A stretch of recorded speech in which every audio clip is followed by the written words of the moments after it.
Welcome back to the channel. Today we're looking at the brand new Trivisa Columba. And I'm going to say right off the bat, this is probably my favorite Trivisa knife so far. These come in at either $50 for the G10 version or $52 for the micarta version. And this is a nice full-size EDC knife at 8.38 inches long with a 3.74 inch drop point blade of a 14C 28N steel, one of my favorite budget steels. It takes a screaming sharp edge that gets, ridiculously sharp and holds it for a reasonable amount of time. It's a tough steel and it's a very easy steel to sharpen and to strap back. It's just a well-balanced steel overall. This one has a nice little top swedge that thins out that tip, giving you a pretty nice bulky tip there. Not overly dainty or anything. Do have a little small row of jimping. If you choke back, it does just fine at gripping the thumb, but you can easily overshoot it if you want. But you got a nice flat spot to rest your thumb if you need it. You do have a small sharpening choil. However, you might get one or two sharpenings before it'll start to hit that plunge grind. It would have been nice if they would extend that just a little bit more. This particular one is a black wash finish. They have a satin finish as well. And as you can see, there is the blade window on both sides. We'll talk about that in the deployment section. You have a full flat grind that comes down to around 15 thousandths behind the edge, so nice and thin. Plus, it's got a 19 per side edge bevel from factory. So this thing performed on another level for Trivisa. I love it when we get these nice thinly ground knives that have edge bevel that's under 20 per side. They just slice so much better, make my testing so much easier. And then you have this nice drop point. Now that tip is a little bit above that pivot, but if you wanted to, you could still get that tip down into things without having to go all the way up like this. So you can still do it. I did find myself using right behind that tip to do drag cuts, but if I needed to, which I think I did when I was cutting the little leather pieces that I cut, I think I used it and was talking about how much of a scalpel it was up there in the front. And then when I got to the wood shaving portion, the ergos I thought were excellent. You don't have too much going on this handle. You do have a little kick, a little ramp right there, but for my medium-sized hands, it sits right in front of that kick, or I could sit behind it if I wanted to choke back. Even if it sat on top of it, it's not uncomfortable, at least for my hands.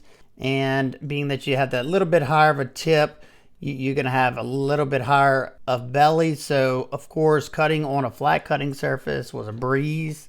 It really excelled at cutting everything that I did on the flat surface. Nothing gave it any trouble whatsoever. And the 14C held up really well. I don't know what I don't know what they rock well to. I think I recall seeing on one of their 14Cs, I think it's like 59 to 60 or 61, maybe 59, 61 maybe. And I would have to think that it's at least probably 60, just by the way it performed and the way it sharpens. You know, I've sharpened a few of their knives now in 14C, and after I tested this one, I sharpened this one as well, and they sharpened up really nicely. Got stupid sharp and held that edge for a good amount of time. They were very easy to deburr, but 14C, I find it to be one of the easiest steels to sharpen, especially if it's done correctly, which it's one of the easier steels for companies to heat treat. The edge had enough bite to it that it went through the tubing easily, no problems. The black wash finish did not cause much friction going through that because it's a very smooth finish, and that has a lot to do with it having a tumbled finish over the coating. I'm not sure what they use. I think it was a PVD. That's what it looks like. It holds up nicely. I mean, all the stuff, my normal testing I did with it, you don't really even see the wear marks in it. So whatever they're using, it's holding up nice. I've never had any problems with any of their coatings. Once I got down to the sisal rope, I felt the edge. It still felt nice and sticky toward that tip. And the first cut into the sisal rope, I could tell. It had the perfect amount of bite to it. It wasn't skating off the rope any. And I'll say this as well. You know, it held its edge really good. I think we got 85 cuts to the sisal rope plus all the other stuff, and it still feels like it's nice and sharp. And that's the case with most of the 14C I've tested from them. and all the other ones that I've sharpened up after that, you know, sometimes I'll do those tests over again just to see, and the edge retention jumps dramatically. I mean, that's pretty much the case across the board for any company, especially if they're, you know, sharpening the knives on a belt grinder. You know, if you want your edge, to last longer, try giving it a good sharpening or two. Sometimes it takes 3 good sharpenings before you see the full potential of that steel. Now let's take a look at the handle area. My particular one has black micarta, and I've never seen it done like this before or felt it like this. It's almost like a peel ply micarta. That's the way it feels. Listen. It's got that.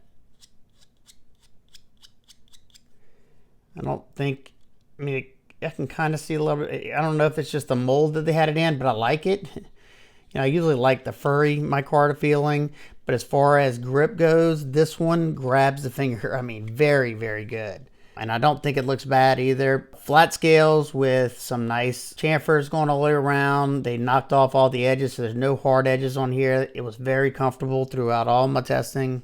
You know, nice full-size handle that should be able to fit large, extra large hands just fine. You got the decorative or the Trivisa logoed pivot that's pretty flush with the scales. And you have countersunk body screws as well. You have an inset spot for the reverse side of the pocket clip. You have a Torx T8 for your pivot. Unfortunately, they went with T6 for the body screws and the clip screws. I would have liked a little filler tab here, but it's not the end of the world. It's a budget knife, so it's not as big of a deal for me. You have a matching micarta backspacer that sits flush with the scales. Large lanyard oval there. You have a deep carry reversible pocket clip. They inset the clip into the frame. Unfortunately, they don't have flat screws, or they didn't countersink those screws. However, if you look inside there, those are the dome screws, so they're rounded.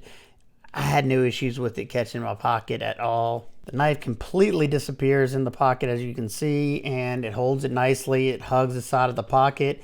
Now, you do have a flipper tab there, so if you put a phone or something in there, it's going to rub against that. I don't usually put my phone in my pocket with my knife, at least. Whenever I first got the knife, I was like, man, this thing's lightweight. I was wondering how they got it so light. Well, you have your micarta scales here, and you have partial inset stainless steel liners that have been heavily skeletonized in there, as you can see. That's pretty nice. I mean, this thing's a lot lighter than it looks, coming in at 3.57 ounces, so that's outstanding for a 3.74 inch blade. That's way under the ounce and inch that some people care about. Let's take a look at the deployment and action of this knife. It's got a flipper tab and that blade window right there. The reverse flick, excellent. I can easily catch my finger up there. It's sharp enough, but not too overly sharp. I can thumb flick it really easily. Very, very smooth on the closure. Not going anywhere. And then that flipper tab is almost at the top of that pivot right there. Has some jimping, and like I said, the detent's out nice. This thing rockets out. It's riding on ceramic ball bearings with a ceramic detent ball. Very, very nice action. Like pretty much all my Trivisa knives. The lockup on my knife, I'd say, is sitting around 30% or so. Access to the lock bar, very good, because this comes down lower. You have a little bit of texture there. It's very easy for me to get my thumb in there. No problem whatsoever. Lockup on mine, solid. I can flex side to side, but there's no actual movement in the pivot area, and there's no movement up or down whatsoever. Now for some quick size comparisons with some other Trivisa knives, we have the Lynx and we have the Adore. It's very, very similar in overall length to those two. And it's a little bit shorter than both the Trivisa Vol and the Trivisa Vela. And lastly, we have the Ontario Rat 1, which is a little bit larger, and we have the Civivi Button Lock Elementum, which is a little bit smaller. Nitpicks and complaints, these are just nitpicks. I wish they would have brought the sharpening choil out a little bit so I wouldn't be hitting that plunge grind, but that's something I definitely could do myself. And I would have liked to see these, all their hardware, Torx T8, and maybe a filler tab right there, but that kind of stuff doesn't really bother me that much on my budget knives. But for $52, a nice full-size knife that carries a lot lighter than it is. It's got great action, and it's super, super slicey. This one's a no-brainer, and I can highly, highly recommend this knife.